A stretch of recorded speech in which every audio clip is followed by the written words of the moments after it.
하나님의 말씀 사도행전 10장 42절부터 보시겠습니다. 사도행전 10장 42절부터 보시겠습니다.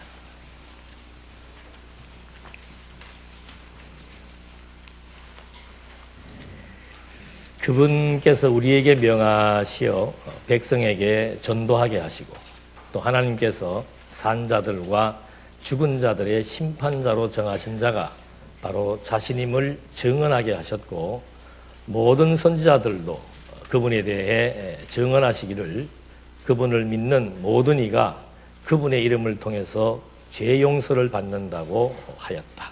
우선 43절까지의 말씀 공독해 드렸습니다. 지금 베드로가 이방 지역에 전도를 하고 있습니다.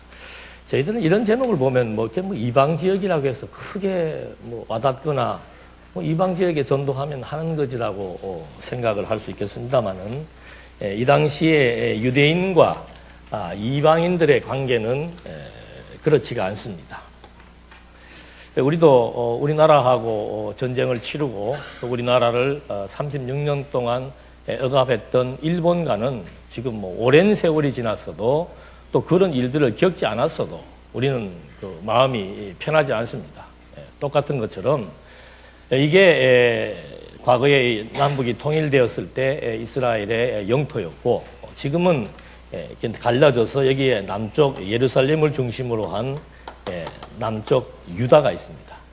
그런데 이 유대인들의 특징은 뭔가 하면 우리 민족도 그렇습니다. 우리 민족의 뿌리가 정확하지 않습니다.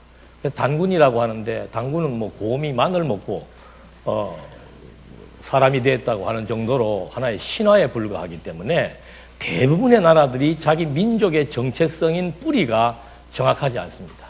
그런데 유대인들은 이건 참 희한한 민족이고 희한한 나라예요. 우리는 잘 알지요. 하나님께서 벌써 그들의 땅을 딱 지경을 정해 주었고 그들의 조상 그러면은 아브라함과 이삭과 야곱 실존적인 역사적인 인물입니다. 그리고 유대인은 그 아브라함, 이삭, 야곱 이후로부터 12지파에 의해서 형성된 단일 민족입니다. 그러니까 그 민족주의가 될 수밖에 없고 유대인 그러면 자기들끼리 굉장한 그 결속력을 가질 수밖에 없습니다. 그런데 중요한 것은 뭔가? 그렇다고 해서 꼭 주변 나라들하고 원수가 돼야 되는가? 그렇지는 않지만 우리가 잘 아는 대로 이 지금 이스라엘 나라를 두고 여기 지금 암몬, 모압, 에돔, 애굽 그리고 블레셋 그 다음에 북쪽으로는 시리아 여기가 지금 다메섹입니다. 사도 바울이 회심했던 다메섹입니다. 그래서 이 시리아가 있었고 그 위에 아람이라고 하는 나라가 있습니다. 근데 이 주변 나라들하고 전쟁을 치르지 않은 나라가 한 군데도 없습니다. 계속 유대인들은 아브라함 때 이후로부터 계속해서 주변 나라들의 공격을 받고 또 여기 가나안에 살고 있는 원주민들과 또 수백 년, 2000년 동안 거의 유대의 역사는 전쟁의 역사입니다. 그러면 전쟁 치러가지고 지기도 하고 이기도 하면서 질 때 받는 그 타격이라고 하는 것은 말로 형용할 수가 없습니다. 그런 나라들을 유대인들은 이방이라고 얘기하는 거예요. 그러니까 대한민국은 너무 멀어서 상관도 없습니다. 그러니까 이 시대의 이방의 개념, 이방에 대한 유대인들의 개념이라고 하는 것은 철천지 원수예요. 그러니까 이방인 그러면 항상 긴장 상태에 있는 거죠. 저도 과거에 한번 그 이스라엘을 갔다 왔는데 이 이스라엘과 그 아랍과의 그 경계선이 있습니다. 근데 분위기가 아랍은 군인들이 총 땅에다 놓고 지나가면 막 손 흔들고 그래요. 유대인들은 농담을 하거나 이렇게 말을 해도 웃지도 않습니다. 총 딱 들고 있어가지고 분위기가 완전히 유대하고 이 아랍 나라하고는 완전히 경직된 거죠. 왜 그런가? 수천 년을 지금 외세에 침 주변 나라들과의 끊임없는 전쟁의 역사를 겪으면서 너무도 많은 동족들이 죽어나갔고 참혹한 경험들을 했던 민족이기 때문에 주변 이방에 대한 적대감이라고 하는 것은 말로 형용할 수가 없습니다. 그리고 그 중에서 지금 이 예수님이 오시기 전 한 165년 전에 이 마카비 전쟁이라는 게 있었습니다. 그때 이 시리아 사람들이 유대까지 내려와 가지고 예루살렘 성전에다가 돼지 피를 뿌려버렸어요. 그러니까 성전은 유대인들의 자존심입니다. 그걸 건드리는 것은 정말 죽음을 불사할 수밖에 없는데, 그 하나님의 성전에다가 유대인들이 가장 혐오하는 동물이 돼지예요. 그 돼지 피를 갖다가 성전에 뿌렸으니까 유대인들이 이방인 그러면은 뭐 일을 갈 수밖에 없죠. 근데 지금 하나님의 역사는 뭔가? 참 이게 신기한 역사입니다.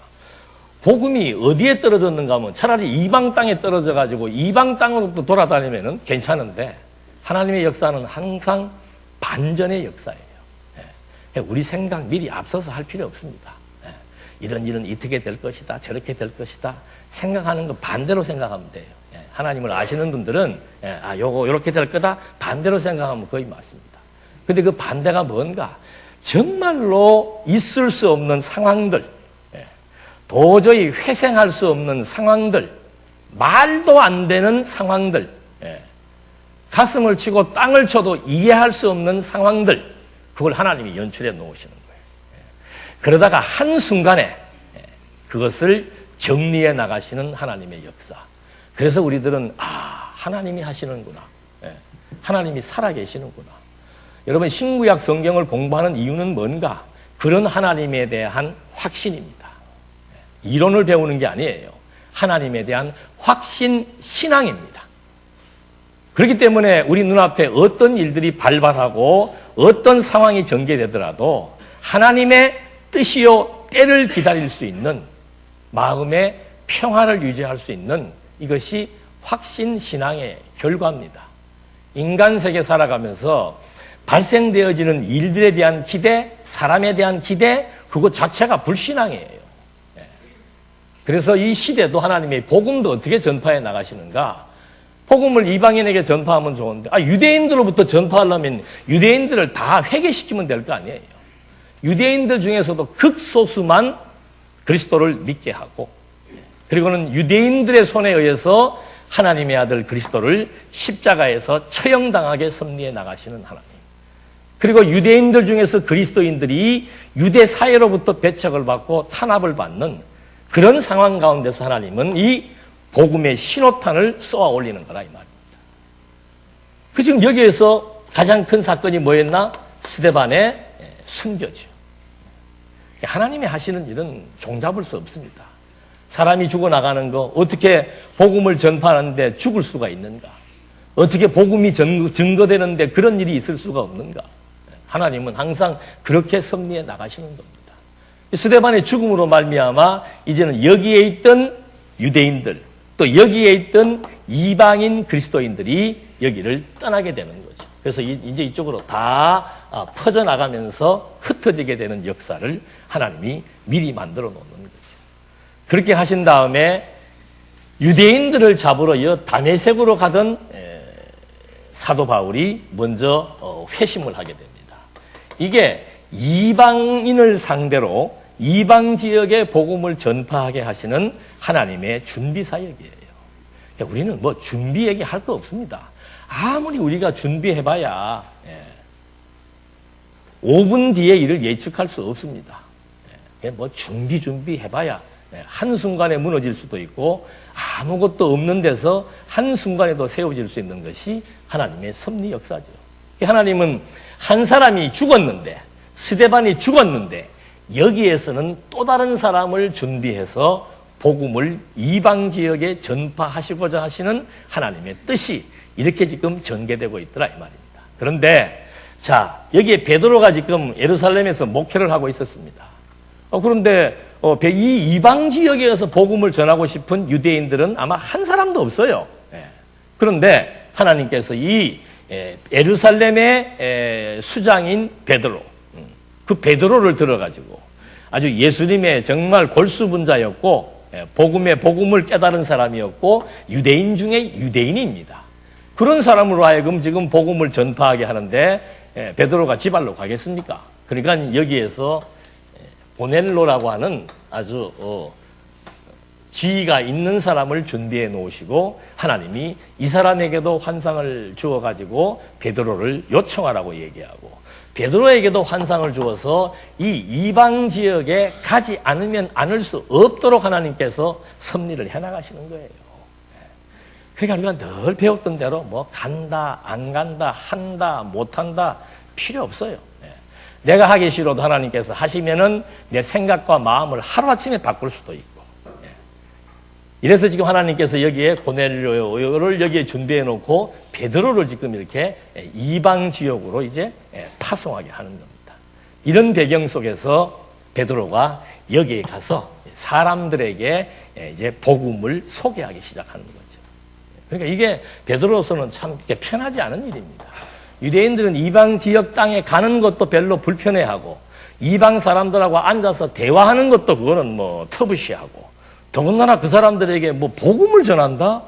차라리 복음 안 전하고 말지. 내가 이방인들에게 복음을 전해? 원수들에게 복음을 전해? 그런 지금 분위기다 이 말입니다.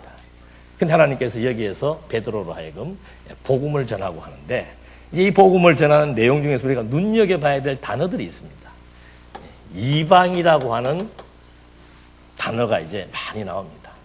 그 다음에 그분이라고 하는 단어가 많이 나와요. 지금도 이제 요 앞에 서원적으로 지금 베드로가 복음을 전할 때 무슨 얘기를 했는가 하면은 왜 지금 바울이 여기에 가서 복음을 전하는지에 대한 경위 설명을 하고 있는 겁니다. 하나님께서 사람을 외모로 취하지 않으시고 모든 민족 가운데서 그분을 경외하고 의를 행하는 자를 받아들이신다. 그러니까 사람을 외모로 취한다는 건 뭐예요? 유대인들은 지금 사람을 외모로 취하는 거죠.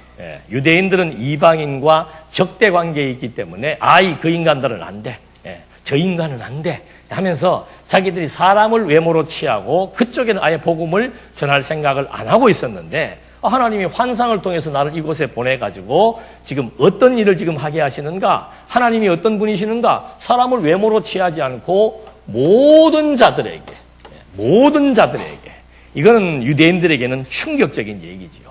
하나님은 유대인만의 하나님이었는데 지금 여기서 무슨 일이 발생했는가? 그 하나님이 사람을 외모로 취하지 않고 모든 자들에게 그분을 뭐하는 자들에게 경외하고 의를 행하는 자들에게 받아들인다. 이게 지금 이제 이방 지역에 가서 이방인에게 복음을 전할 수밖에 없었던 당위성을 지금 베드로가 말하고 있는 겁니다. 그러면서 이분이 어떤 분인가? 이분은 만민이에요. 만민. 그 원어에 보면은 만민입니다. 그래야 맞죠. 모든 사람들. 그 다음에 만민의 누구이다? 주다 이 말입니다. 그러니까 이제는 이방인이나 유대인이나 이런 적대적 관계, 유대인들만이 가지고 있는 민족적 배타적인 그런 사고들을 이제 넘어서지 않으면 안 된다 이 말이죠. 왜? 지금 이 하나님께서 이렇게 생각을 하고 계시고 모든 자들을 다 대상으로 복음을 전파하고자 하는 하나님의 뜻이 있고 그 다음에 이 전파의 핵심인 그분 하나님의 아들 그리스도는 만민의 주시다 이 말입니다. 유대인들만의 메시아가 아니고 만민의 주라고 하는 얘기를 해주는 겁니다. 그러면서 이분을 하나님께서 어떻게 했는가? 기름을 부으셨다 이 말이죠. 이게 무슨 말이에요? 예수님이 기름 부음을 받았다는 것은 바로 하나님의 아들이시며 메시아란 뜻이라는 거죠. 그리고 하나님께서는 이방에 대한 적대적 관계에 있는 유대인들에게 하나님의 뜻은 모든 민족을 대상으로 이제는 하나님의 존재를 알리시겠다. 그리고 하나님의 존재를 알리시는 그분 역시도 만민의 주인이시다. 그 만민의 주인이신 그분을 하나님께서 뭐 하셨다? 인증하셨다. 그 말이에요. 기름을 부었다는 말은 이분이 하나님께서 인정받은 기름 부음 받은 자로서 하나님의 아들이 분명하고 메시아가 분명하다는 말을 해주고 있습니다.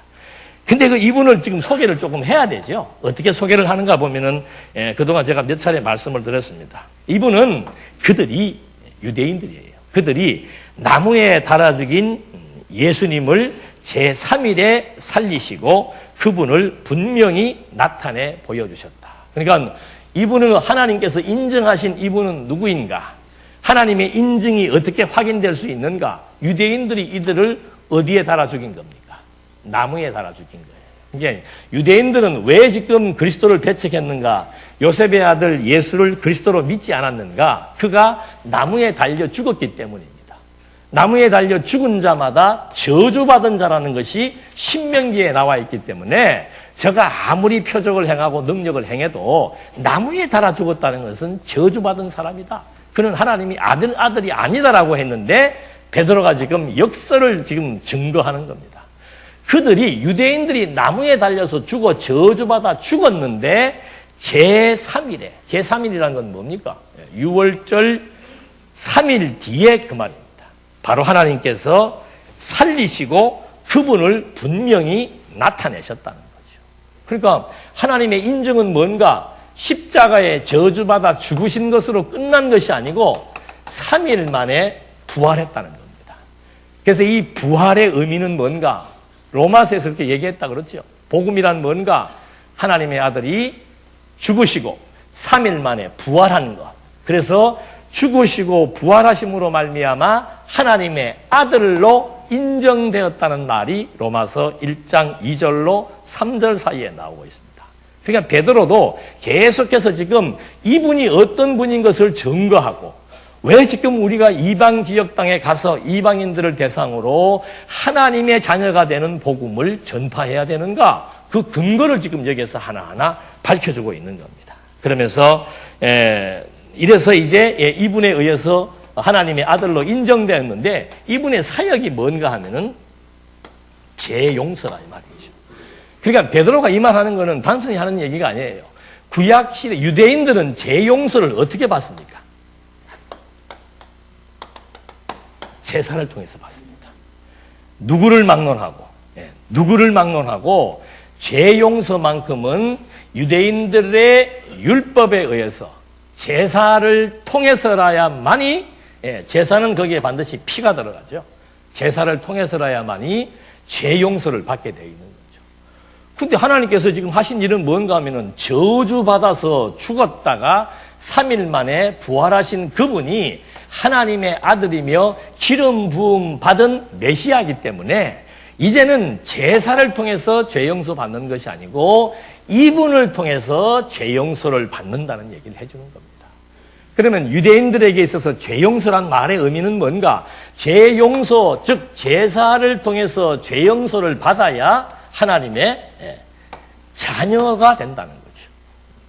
더더군다나 이방인들은 이런 의식을 행하지 않고 또 한 가지 의식은 중요한 것이 할례라 그랬습니다. 유대인들에게는 이거 청천벽력이에요. 할례도 받지 않고 제사도 드리지 않고 그분의 무엇으로?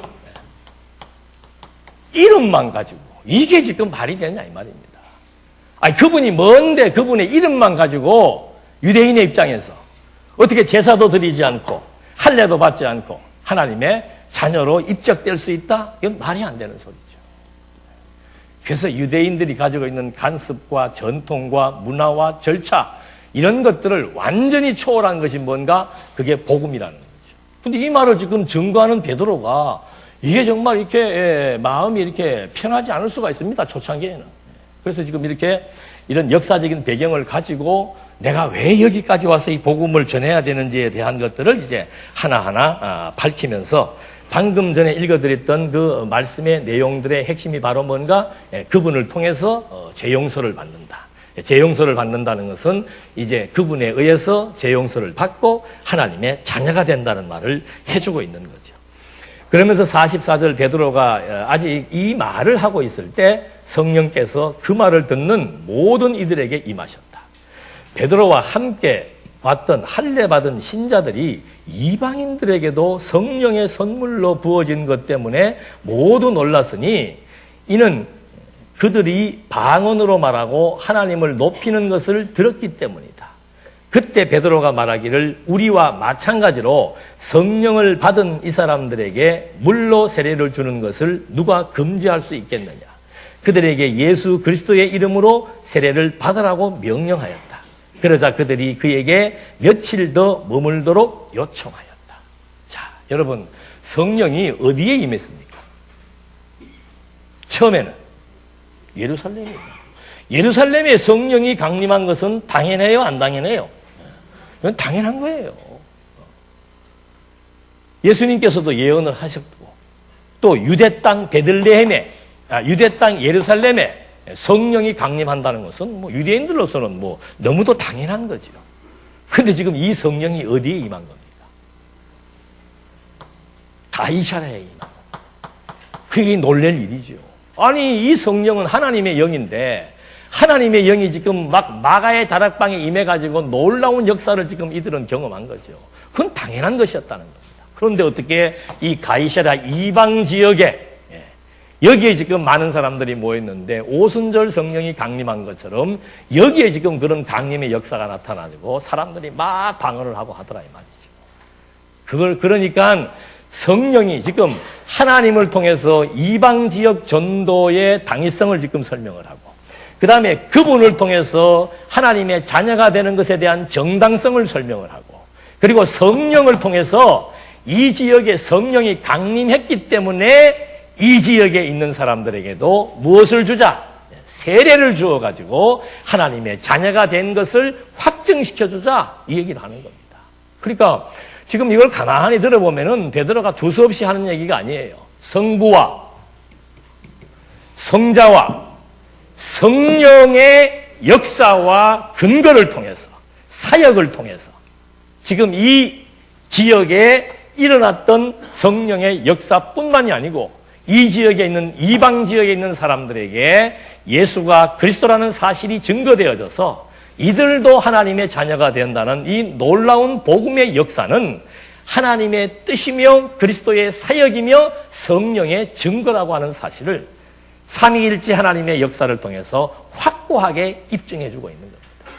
그러니까 사람들이 처음에 의아해했다가도 맞아. 그러니까 예수를 그리스도로 믿었다는 이것이 너무도 당연하겠고 너무도 정당성이 있으니까 그 사람들에게도 할례가 아닌 이제는 세례를 주어서 당신도 명실공히 하나님의 자녀라고 하는 사실을 우리가 확증해주는 세례를 베풀자. 여기에 이의를 제기할 사람들은 없는 거죠. 그러니까 지금의 우리가 세례받는 의미하고는 여기는 조금 더 강력한 의미가 있는 겁니다. 그렇게 해서 이제 베드로가 저런 일들을 이제 행하고 난 다음에 고넬료의 집에 가게 된 동기와 결과를 설명하게 됩니다. 이제 이렇게 행하고 나니까 이제 주보 보시면 환례자들의 비난을 듣고 베드로가 보았던 환상을 설명합니다. 그러니까 이렇게 세례를 베풀고 저렇게 하는 것을 듣고서는 유대에 있는 사도들과 형제들이 이방인들도 하나님의 말씀을 받았다는 소식을 들었다. 충격이죠.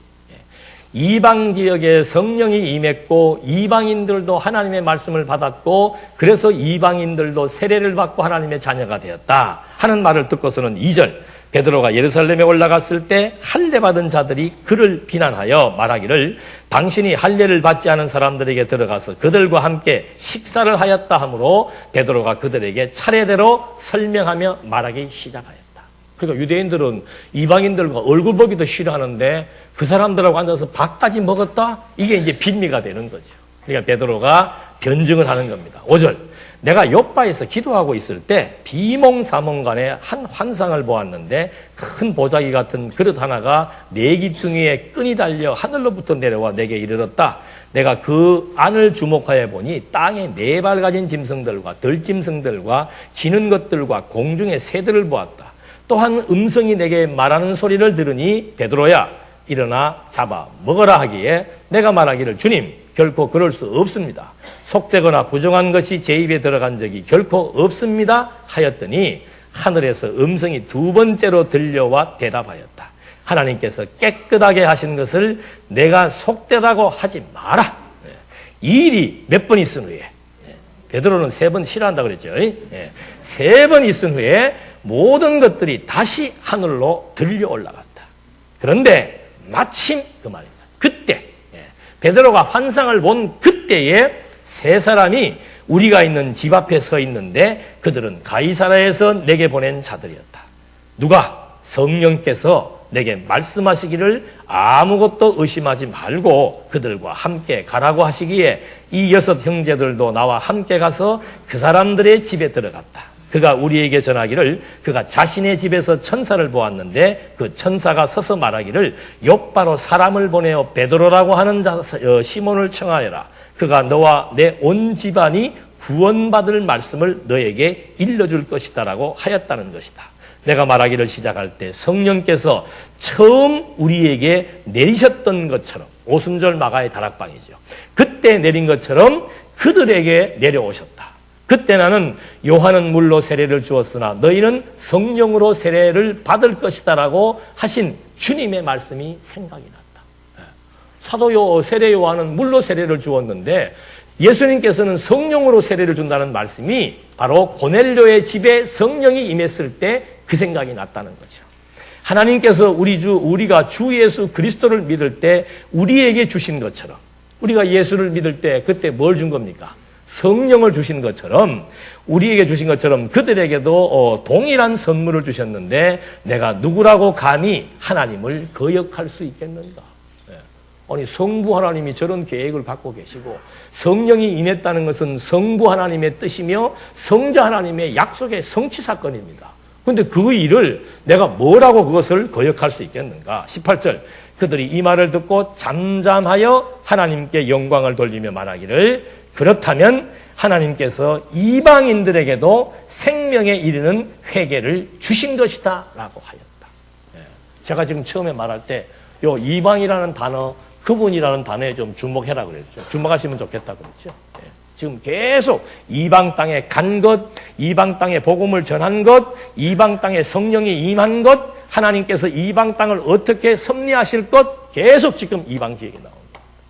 이런 배경을 통해서 가이사라에 성령이 임했고, 그래서 나는 그들에게 성령이 임했으니까 성령 세례를 주었고, 성령 세례를 그들이 받았고, 그래서 그들에게 하나님의 자녀라고 하는 것에 대한 표시로서 물 세례를 주었다. 이게 뭐가 잘못됐냐 이 말이죠. 논리정연하게 성부와 성자와 성령의 역사를 설명하니까는 할례 받은 유대인들이 처음에는 막 비난을 했다가도 하나님의 말씀이라고 하는 그 뜻에 결국은 다 어떻다? 그렇다. 진리 하시면 안 돼요. 진리 빙자해가지고 어리석은 짓 하면 안 됩니다. 진리를 호도하거나 진리를 빙자하면, 진리는 어느 개인의 것이 아닙니다. 하나님이 진리입니다. 하나님의 뜻이 올바로 선포되면은 마음이 끓다가도, 분이 넘치다가도, 두렵다가도, 좌절하다가도 하나님의 확신이 들면은, 하나님의 살아계심에 대한 확신이 들면은 내 마음에 안 들어도, 내 생각대로 안 된 일이라도 뭐 하다? 이마에 하나씩 새길까요? 문신? 그렇다. 그렇다라고 하는 것은 영어로 말하면은 어렵죠. 오케이. 한자로 줄이면은 예. 이게 그렇게 어려워요. 인생을 살아가는데. 인간이 얼마나 고학스러운지 이게 그렇게 어려운 거예요. 모든 걸 습관적으로, 태생적으로 우리는 자기 주관이 있습니다. 어떤 사물을 바라보는 것, 상황을 해석하는 것, 무엇을 판단하는 것, 전부 자기 주관이 있어요.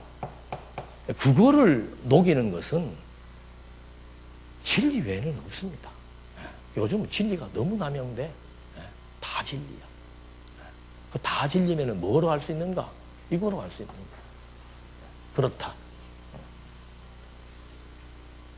하나님이 지금 되게 하시는 상황이잖아요. 그것이 내 마음에 안 들면 기다리고 봐야죠.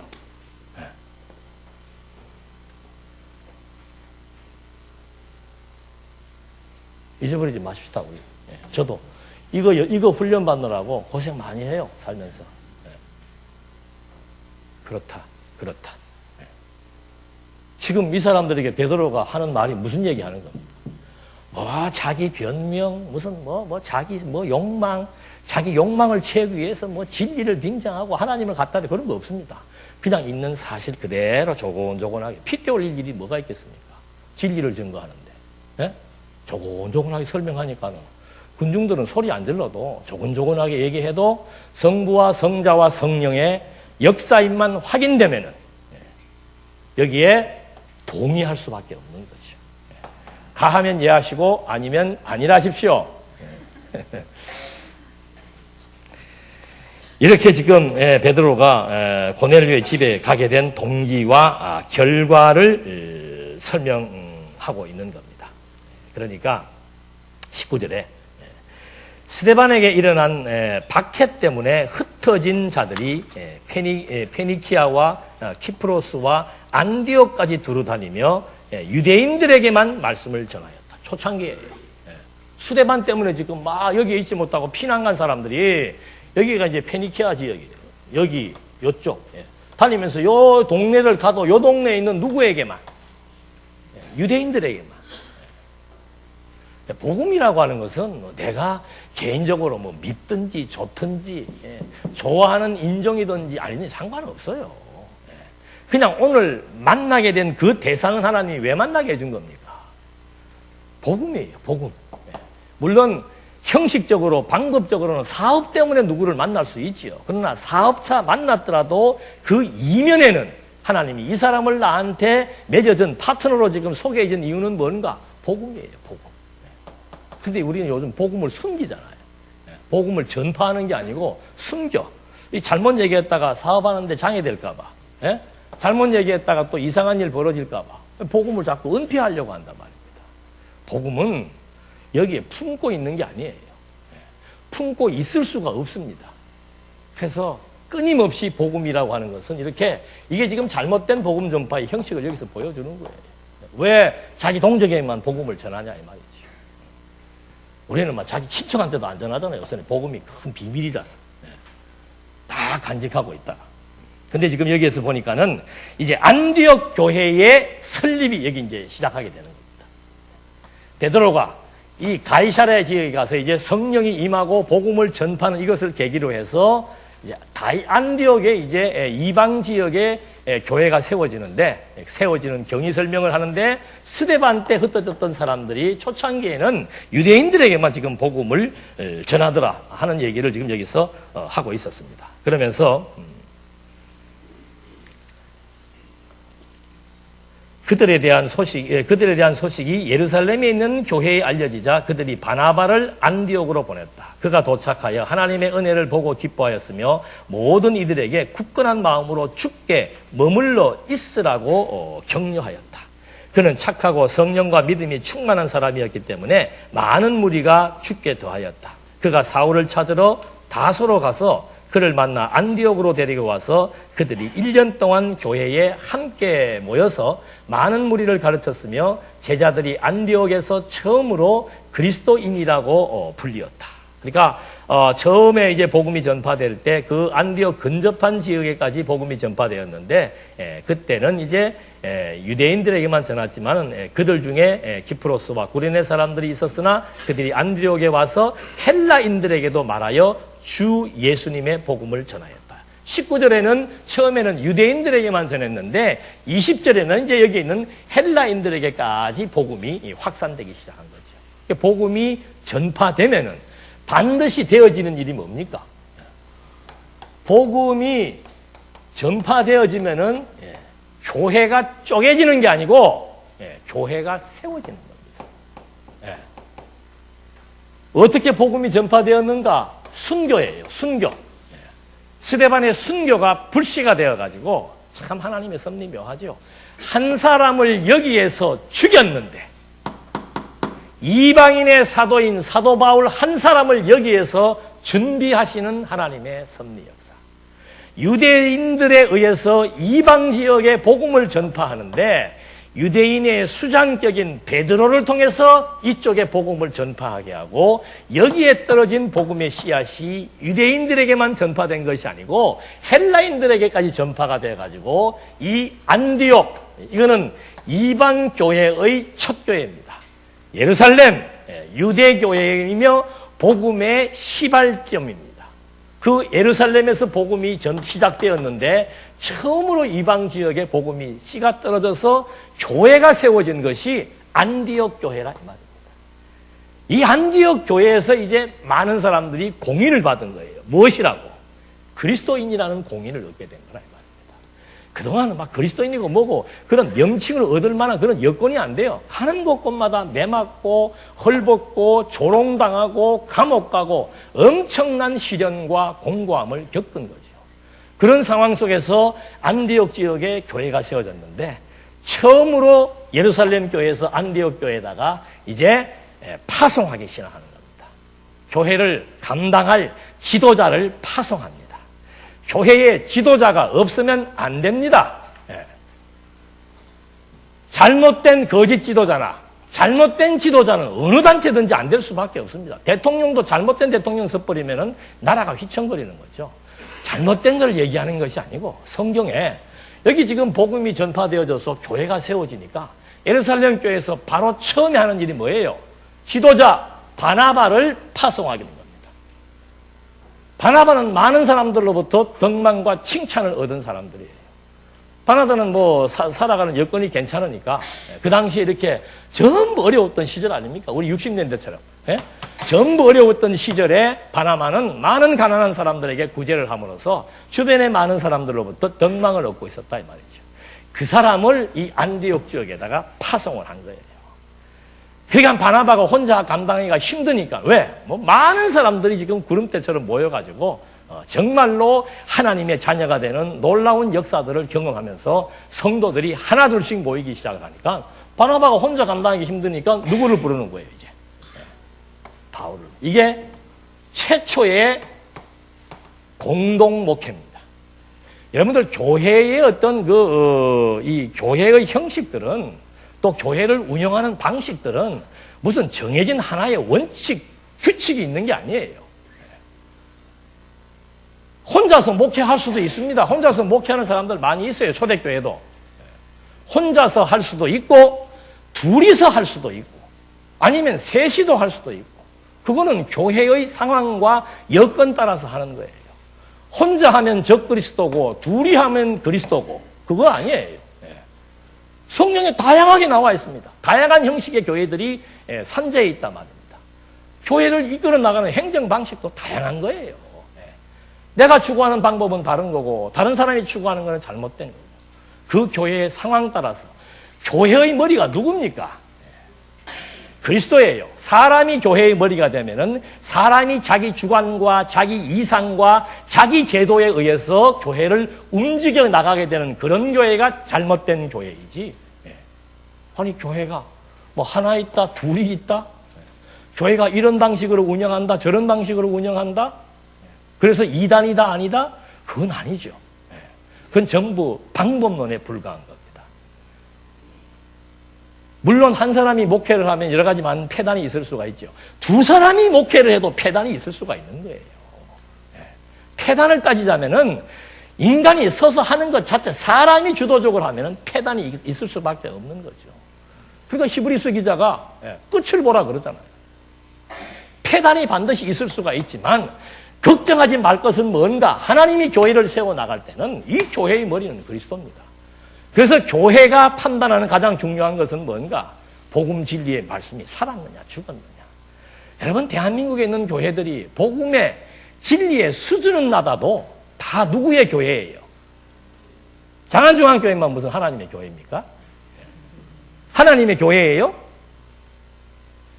세계 곳곳에 있는 그리스도를 머리로 두고 해서 그리스도 중심으로 모이는 신앙적 수준이 낮아도 그리스도를 내 구주로 그리스도의 이름을 믿고 살아가는 그들의 모임체가 하나님의 교회라 이 말입니다.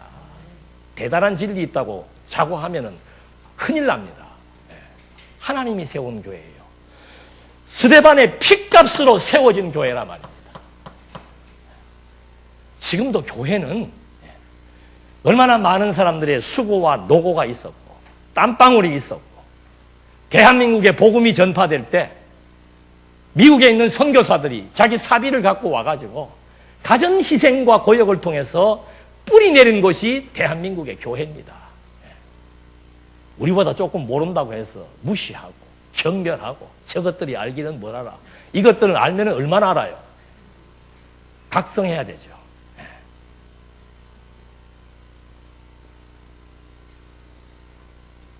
유대인들이 하나님 앞에 탄압을 받고 유대 애굽 사람들로부터 탄압을 받고 호소하고 기도할 때 뭐 하나님 이제 때가 됐으니 우리 내버 이런 말 구구절절한 말 필요 없습니다.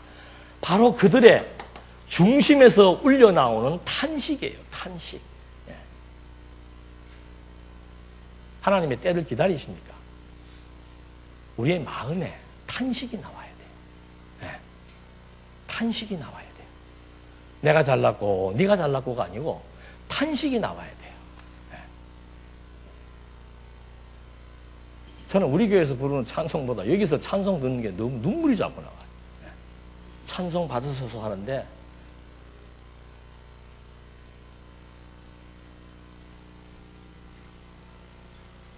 교회는 성경에 나와 있는 대로 하나님의 교회입니다.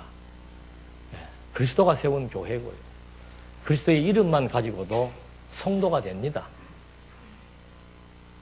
어려도 내 자식이고 장성해도 내 자식인 것처럼 성경을 잘 몰라도 하나님의 자녀고 많이 알아도 하나님의 자녀고 많이 알게 하신 데는 이유가 있겠지요. 하나님께서. 왜 성경을 우리한테 깨닫게 했겠습니까? 나중에 이제 어려움이 와서 막 여기에 막 엄청난 소용돌이가 입니다. 흉년이 와서. 그때 이 교회가 부조를 보내죠. 그게 교회예요. 어려운 교회 도와주면 큰일 나는 줄 알고. 네? 그 참 이상한 사상이에요. 가난한 사람 도와주면 큰일 나는 줄로 알고. 우리는 봉사하는 사람들입니다. 봉사하는 사람들은 결과에 대한 것은 우리 게 아니에요. 우리 눈앞에 해야 될 일이 있으면 하는 것으로 끝이에요. 아, 그동안 뭐 목회자들 많이 접대해봤더니 뭐 남는 것 아무것도 없더라. 뭐 남으려고 했어요? 장사합니까, 여기서? 여러분, 교회 봉사와 선교와 수고와 섬김이 장사예요? 어떤 사람이 복음을 두고 어떻게 변화될 줄 알았어? 우리 눈에 누군가가 보여야 성과가 있는 겁니까? 지금도 세계 방방곳곳에 오지와 험지에서 진리의 말씀을 들고 나가서 사선을 넘나드는 젊은 친구들이 너무도 많습니다. 다행히 지금은 시대가 좋아서 유튜브가 있어가지고 갈급한 그런 분들이 말씀을 듣고서 힘을 얻고 그 오지에서도 왜 오지를 못 가요? 아, 내가 못 가면 가시는 분들이라도 귀히 여기면서 요즘은 우리 세계선교에서 좋은 일들 많이 하시더라고요. 그런 정보만 들으면 바로 책도 보내기도 하시고 또 부조할 일 있으면 여기 부조라고 하니까 우리는 부조하면 죽은 데 가서 하는 게 부조 같은데 연보를 하기도 하고 그러고 사는 거예요. 무슨 일이 우리에게 중요한 일입니까? 교회를 지키기는 뭔 교회를 지켜요. 지키기는. 그런데 힘쓰고 애쓸 필요 없습니다. 늘 말씀에 의해서 내가 살아야 돼요. 내 영혼이 살아야 됩니다. 내 영혼이 산다는 건 뭔가? 아, 주일날 교회 나와서 말씀에 의해서 마음에 평안을 얻는 것이 영혼이 사는 거예요. 하나님이 알아서 하나님이 알아서 복음이 떨어져야 될 곳, 죽어야 될 사람은 죽고 살아야 될 사람은 살고 전파해야 될 곳에는 전파가 되고 닫아야 될 곳은 닫고 그거 하나님이 해나가시는 거예요. 걱정 근심하지 마시고 6일 동안 힘들고 어려운 인생살이 사는 우리들 하나님이 우리에게 복음을 주시는 것은 이 복음을 통해서 첫째는 내가 살고 내가 살아보니 너무 좋으니까 지금도 피폐한 영혼으로 인생의 시간을 허비하고 힘들고 고통 가운데 살아가고 있는 주변에 많은 인생들이 있다면 그들에게 이 진리를 함께 공유하면서 하나님의 나라를 손에 손을 잡고 나가는 이것이 우리의 행복이에요. 너무 큰 행복 기대하지 마시고 진정한 탄식이 없다면 철옹성 같은 교회도 무너져 내립니다. 어저께 목회자 바이블 캠프할 때 어느 선교사님이 와서 그 얘기를 해주더라고요. 대한민국 합동 측 제일 큰 교회 7만 명, 8만 명 모이는 교회가 지금 5천 명 남았답니다. 내 욕심이 있는 그 5천 명 남기는 사람들은, 주역들은 뭐 교인들이 있든 없든 상관없어요. 나가든 말든 상관없어요. 다 나가라 이거죠. 네. 왜? 그 이권이 있으니까.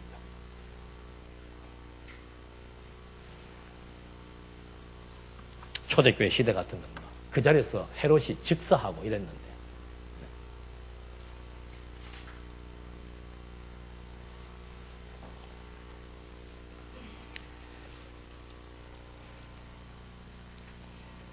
파송받은 바나바가 이제 사울과 함께 안디옥 교회에서 공동 목회를 하고, 27절 말씀 보실까요?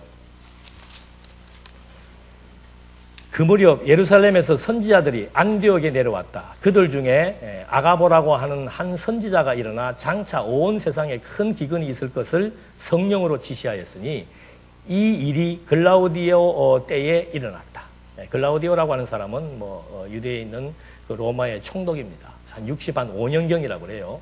제자들이 각자 능력에 따라 유대에 있는 형제들에게 구제금을 보내기로 결정하고 이를 시행하여 바나바와 사울의 편으로 장로들에게 보냈다. 여러분, 갑자기 지금 이 복음 전하는데 하나님이 뭘 불게 했어요?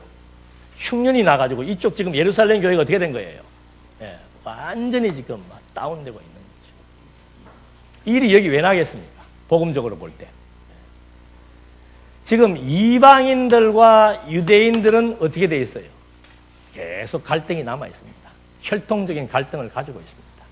뭐 하는 것 믿는 것이라고 해도 갈등을 계속 가지고 있는 거예요. 근데 이 흉년으로 말미암아 이쪽에 있는 사람들이 뭘 한 겁니까? 이제 연보를 해가지고 사울과 바나바가 여기에 가서 부조를 함으로 말미암아 갈등을 뭐하는, 봉합시키는 하나님의 섭리 역사. 복음은 연합이에요. 응집력입니다. 다 뿔뿔이 흩어지고 갈라지고, 그거는 복음이 뭐 핍박이 주어지니까 날아가는 거죠. 이권 때문에 흩어지고 갈라지고, 대한 예수교 장로에 얼마나 이권 때문에 갈갈이 찢기고 있습니까? 우리는 막 긋고라 보니까 속도 시원하죠. 그래서 이런 하나님의 섭리 역사는 지금 이쪽뿐만, 여기를 시발점으로 결국은 나중에 이제 사도 바울이 여기에 복음을 전하고, 이쪽에 있는 헬라 지역에 복음을 전하고, 이쪽에 있는 로마에까지 복음을 전하는데, 유대인과 이방인들의 단합과 봉합을 위해서 하나님이 여기에 지금 환란을 일으키고, 막 더군다나 흉년을 일으켜서 극심한 흉년으로 혼란을 겪고 있을 그때에 자기들이 파송했던 이들이, 복음의 빚진 자들이 도리어 연합해서 어려운 교회에 연보를 함으로 말미암아 그런 갈등들이 어느 정도는 봉합되는 계기로 하나님께서 섭리해 나가시는 것. 이게 예수님의 약속대로 예수님이 승천하실 때 세상 끝날까지 내가 너희와 함께 하겠다는 약속입니다. 그리스도가 지금 우리하고 함께 하고 있다? 그건 다른 것으로 증거되는 게 아닙니다. 끊임없이 복음이 살아 역사하는 겁니다. 그리고 그 복음에 의해서 교회가 세워지고, 세워진 교회가 점점 그리스도를 중심으로 연합하고 성장하게 되고, 성장하는 만큼 더 약한 교회들과 복음을 깨닫지 못하고 있는 지역들에 나가서 복음이 전파되는 복음 사역, 이것이 예수님이 오실 때까지 땅끝까지 복음이 전파되게 하시고 교회를 세워나가시고 교회를 보존해 나가시는 살아계신 하나님이 우리와 함께 하시는 산 증거라고 하는 것. 교회는 하나님이 세우시는 것이고, 교회는 그리스도가 머리 되시기 때문에 그리스도가 직접 통치해 나가십니다. 우리가 교회의 지체라면, 그리스도의 지체라면 늘 갈급한 심령 속에 하나님의 말씀이 우리의 마음과 생각을 지배해서 어떤 두려움 앞에서도 당당할 수 있고, 어떤 상황도 예라고 받아들일 수 있고, 그래서 우리의 마음에 평안을 잃지 않고 살아갈 수 있는 하나님의 함께하심의 역사가 초대교회 때뿐만 아니고 지금도 하나님의 몸된 교회인 우리들에게 함께하신다는 사실이 이제 오늘로부터 또 한 주간 동안 살아가는 우리에게 역동적인 역사에 의해서 좌절하지 말고 실망하지 말고 분노하지 말고 늘 마음의 평정을 유지하면서 하나님의 사람으로서의 당당함을 유지하며 살아갈 수 있는 하나님의 은총이 주어지기를 진심으로 바라마지 않겠습니다. 기도하시겠습니다. 살아계신 하나님 아버지, 인간의 뜻과 생각대로 되는 일은 아무것도 없습니다.